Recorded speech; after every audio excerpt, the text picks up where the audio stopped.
ಇವಾಗ ನಾನು ಕೋಸು ಮತ್ತು ಕಡಲೆಬೇಳೆ ಬಸ್ಸಾರು ಮಾಡ್ತಿದ್ದೀನಿ. ಕೋಸು ಇದು ಎಲೆಕೋಸನ್ನ ಚೆನ್ನಾಗಿ 2-3 ಸರಿ ತೊಳೆದು ಉಪ್ಪಾಕಿ ತೊಳೆದು ಹಚ್ಚಿಟ್ಕೊಂಡಿದ್ದೀನಿ. ನಂತರ ಕಡಲೆಬೇಳೆನ ತೊಳೆದು ಇಟ್ಕೊಂಡಿದ್ದೀನಿ. ಮತ್ತು ಅದಕ್ಕೆ ಒಗ್ಗರಣೆಗೆ ಇದು ಬೆಂದ ಮೇಲೆ ಇವೆರಡನ್ನು ಬೇಯಿಸಿದ ಮೇಲೆ ಒಗ್ಗರಣೆಗೆ ಸಾಸಿವೆ ಮತ್ತು ಎಣ್ಣೆ ಮತ್ತು ಅರಿಶಿನ ಪುಡಿ, ಈರುಳ್ಳಿ, ಬೆಳ್ಳುಳ್ಳಿ ಜಜ್ಕೊಂಡಿರೋದು ಮತ್ತು ಹಸಿರು ಮೆಣಸಿನ್ಕಾಯಿನ ಹಚ್ಚಿ ಇಟ್ಕೊಂಡಿದ್ದೀನಿ.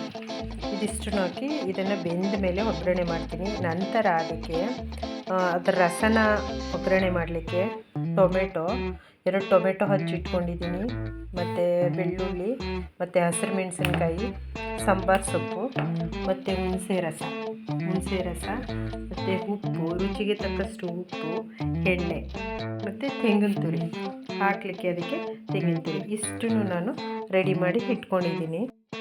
ಇವಾಗ ನಾನು ಸ್ಟವ್ ಹಚ್ಚುತ್ತಾ ಇದ್ದೇನೆ. ಹಚ್ಬಿಟ್ಟು ನೀರು ಕಾಯ್ಲಿಕ್ಕೆ ಇಡ್ತೀನಿ.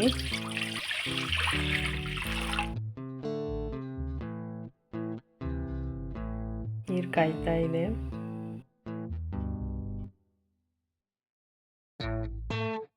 ನೀರು ಕಾದಿದೆ. ಇವಾಗ ಇದಕ್ಕೆ ಕಡಲೆಬೇಳೆ ತೊಳೆದು ಕಡಲೆಬೇಳೆ ಹಾಕ್ತೀನಿ. ಸ್ವಲ್ಪ ಬೆಂದ ಮೇಲೆ ಆಮೇಲೆ ಕೋಸು ಹಾಕ್ತೀನಿ. ಇವಾಗ ನೋಡಿ ಕಾಳು ಬೆಂದಿದೆ. ಇದಕ್ಕೆ ನಾನು ಕೋಸು ಹಾಕ್ತಿದ್ದೀನಿ.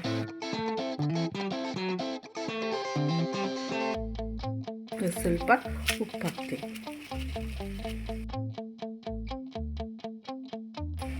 ಸೈಡಲ್ಲಿ ಇರೋ ಟೊಮೆಟೊ ಇಟ್ಕೋತಾ ಇದ್ದೀನಿ. ಇದು ರಸಮ್ನ ಒಗ್ಗರಣೆ ಮಾಡಲಿಕ್ಕೆ ಅದರ ರಸನ ಇದೊಂದು ಸ್ವಲ್ಪ ಬಿಸಿ ಆದಮೇಲೆ ಟೊಮೆಟೊ ಎಲ್ಲ ಸ್ವಲ್ಪ ಮೆತ್ತಗೆ ಆದಮೇಲೆ ತೊಗೋತೀನಿ. ಈಗ ಇದು ಮುಚ್ತಾ ಇದ್ದೀನಿ. ಇವಾಗ ಇದು ಚೆನ್ನಾಗಾಗಿದೆ, ಬೆಂದಿದೆ. ಕಡಲೆಬೇಳೆ ಮತ್ತು ಒಂದು ಸ್ವಲ್ಪ ಎಲೆಕೋಸನ್ನ ತುಂಬ ಬೇಯಿಸಬಾರ್ದು. ಅದು ಕುದಿಯೋದ್ರೊಳಗೆ ಹಾಕ್ಬಿಟ್ಟು ಒಂದು 2 ಮಿನಿಟ್ಗೆ ತಗೊಂಡು ಸುರ್ಕೊಬಿಡ್ಬೇಕು. ಇದು ರೆಡಿಯಾಗಿದೆ. ಇದಕ್ಕೆ ಒಗ್ಗರಣೆ ಮಾಡ್ತೀನಿ.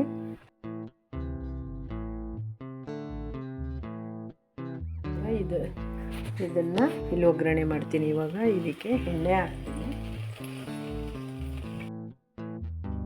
1-2 ಸ್ಪೂನ್ ಹಾಕಿ ಸಾಕು ಎಣ್ಣೆ. ಸಾಸಿವೆ ಹಾಕ್ತೀನಿ. ಪಟ ಅಂತ ಇದೆ. ಹಸಿರು ಮೆಣಸಿನ್ಕಾಯಿ ಹಾಕ್ತಿದ್ದೀನಿ. ಈರುಳ್ಳಿ ಹಾಕ್ತೀನಿ. ಜಜ್ಜಿರೋ ಬೆಳ್ಳುಳ್ಳಿ ಹಾಕ್ತೀನಿ.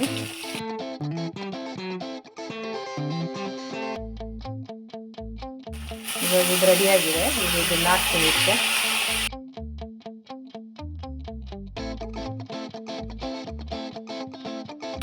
ಬೇಕಿದ್ರೆ ನೀವು ಸ್ವಲ್ಪ ಅರಿಶಿನ ಪುಡಿ ಹಾಕ್ಕೊಳ್ಳಿ. ನಾನು ಸಾಂಬಾರು ಸೊಪ್ಪು ಹಾಕ್ತೀನಿ.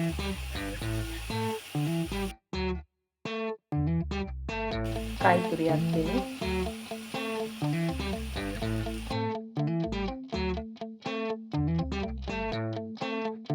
ಸರಿ ಮಾಡಿಬಿಟ್ಟು ಕಮೆಂಟ್ ಮಾಡಿ, ಲೈಕ್ಸ್ ಕೊಡಿ, ಸಬ್ಸ್ಕ್ರೈಬ್ ಆಗಿ. ನೋಡಿ ಎಷ್ಟು ಚೆನ್ನಾಗಿದೆ. ಇವಾಗ ನಿಮ್ಮ ಮನೇಲಿ ಒಂದು ಸರಿ ಈ ಥರ ಮಾಡ್ಕೊಳ್ಳಿ. ಇವಾಗ ನಾನು ಬಸ್ಸಾರಿಗೆ ಹೇಗೆ ಮಾಡಬೇಕು ಅಂತ ತೋರಿಸ್ತೀನಿ. ಈಗ ಇದನ್ನು ರಸನ ಒಗ್ಗರಣೆ ಮಾಡೋದು ಮತ್ತು ಹೇಗೆ ಅಂತ ನಮ್ಮದು ಹಳ್ಳಿ ಸ್ಟೈಲ್ ಅಡುಗೆ.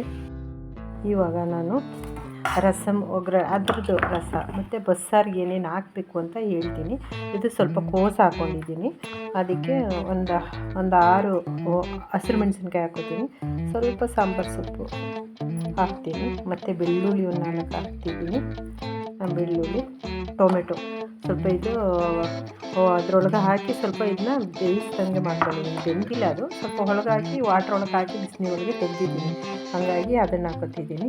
ಮತ್ತು ಇದರಲ್ಲಿ 1/2 ಸ್ಪೂನು ಜೀರಿಗೆ ಮತ್ತು 1/4 ಸ್ಪೂನು ಮೆಣಸಿದೆ, ಅದನ್ನು ಹಾಕೋತಿದ್ದೀನಿ. ಸ್ವಲ್ಪ ಈರುಳ್ಳಿ ಹಾಕೋತೀನಿ, ಸ್ವಲ್ಪ ಮತ್ತು ಸ್ವಲ್ಪ ತೆಂಗಿನ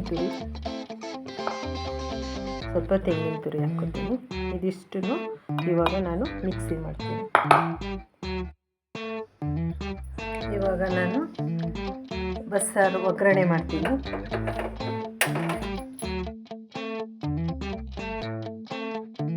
ಎಣ್ಣೆ ಹಾಕ್ತೀನಿ. 2 ಸ್ಪೂನ್ ಎಣ್ಣೆ ಹಾಕ್ತೀನಿ. ಸಾಸಿವೆ ಹಾಕ್ತಿದ್ದೀನಿ.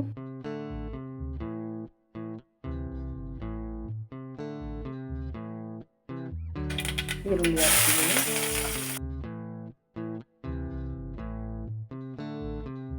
ಬೆಳ್ಳುಳ್ಳಿ ಹಾಕ್ತಿದ್ದೀನಿ.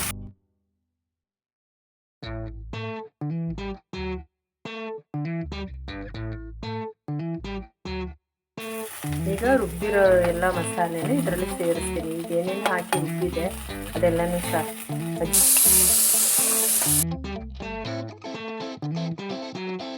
ರಸ ಇದು ಅದು ಬೆಂದಿದೆಯಲ್ಲ, ಸ್ವಲ್ಪ ಆ ಕೋಸಿನ ರಸ ಹಾಕ್ತಾ ಇದ್ದೀನಿ. ನೀವೇನು ಎಕ್ಸ್ಟ್ರಾ ನೀರೆಲ್ಲ ಸೇರಿಸ್ಬೇಡಿ, ಅದರ ರಸ ಮಾತ್ರ ಹಾಕಿ ಚೆನ್ನಾಗಿರುತ್ತೆ. ಸ್ವಲ್ಪ ಹುಣಸೆ ರಸ ಸೇರಿಸ್ತಿದ್ದೀನಿ. ಸ್ವಲ್ಪ ಉಪ್ಪು ಸೇರಿಸ್ತಿದ್ದೀನಿ. ಅದು ಸ್ವಲ್ಪ ಒಂದು ಕುದಿ ಬಂದಮೇಲೆ ತೆಂಗಿನ ತುರಿ ಹಾಕ್ತೀನಿ.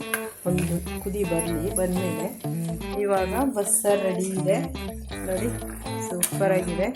ಅಂದರೆ ನಾನು ಮೆಣಸಿನ್ಕಾಯಿ ಹಾಕಿಲ್ಲ, ಹಸಿಮೆಣಸಿನ್ಕಾಯಿ, ಹಂಗಾಗಿ ಅದು ಕಲರ್ ಬಂದಿಲ್ಲ ನೋಡಿ. ಈ ಥರ ಕೋಸೆ ಕಲರ್ ಇದೆ ಆ ಥರ. ಇದಕ್ಕೆ ನಾನು ಈಗ ಲಾಸ್ಟಲ್ಲಿ ಒಂದು 4 ಹಸಿಮೆಣಸಿನ್ಕಾಯಿ ಹಾಕ್ತೀನಿ. ಮೊದಲೇ ಕರಿಯೋಕ್ಕಾಗಲಿಲ್ಲ, ಯಾಕೆಂದರೆ ಅದು ಖಾರ ಹುಟ್ಟೋಗ್ಬಿಡುತ್ತೆ ಅಂತ ಸಾಂಬಾರು ಸೊಪ್ಪು ಹಾಕ್ತಿದ್ದೀನಿ.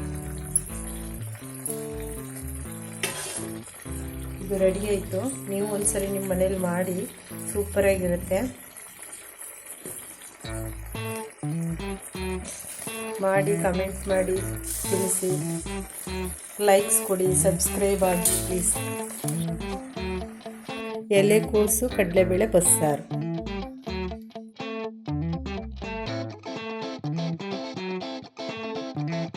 ಸೂಪರಾಗಿದೆ.